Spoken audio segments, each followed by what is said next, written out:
So I'm going to be covering seasons 8 through 11 in one go, which might upset some people, but I'd say for the most part it's for pretty positive reasons, because under Barry Letts, I'd argue, is the most consistently solid era of Doctor Who. What distinguishes these 4 seasons from season 7 is the level of quality and maturity, in my opinion. It's not to say some of those elements didn't carry over and aren't present, because I think they still are, especially in the stories written by Malcolm Hulke.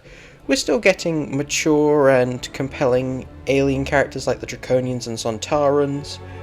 It's still very politically driven, and while it's not too obvious in Jo Grant, I think both she and Sarah Jane are some of the most forward-thinking, progressive companions we've ever gotten. And I'd say overall, what separates it is the fact that this era is a bit more light and has a lot more levity in these 4 seasons, which I do say is welcome. I really appreciate the unit family, and that includes Roger Delgado as the Master, who takes what could be a very one-note pantomime villain into something that is a genuinely funny and intimidating character.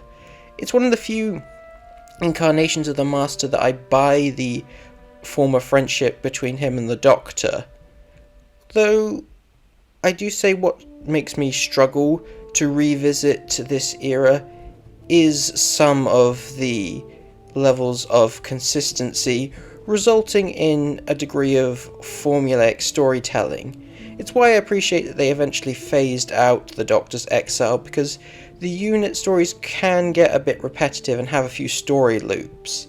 There's only so many times I can deal with a prison cell, a one-dimensional bureaucrat, or bulletproof aliens slowing the plot down, because some episodes like Frontier in Space have more compelling stuff that they could be focusing on, in my opinion. Because of this, I don't really consider it a very bingeable era, in my opinion, despite some rewarding bits of continuity like Peladon or the Doctor's Guru.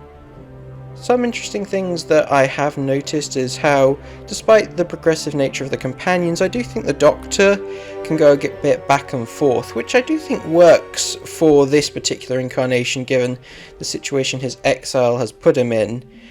I can accept the contradictory nature of his personality. And while I do appreciate some more interesting aliens this time around, I do think this era struggled with the Daleks. They have some good stories with them, but they're often the weakest part, in my opinion. Overall, I'd say I get why this is a fan favourite era of the show, and I do enjoy watching it, but it's one that I'm not always keen on revisiting.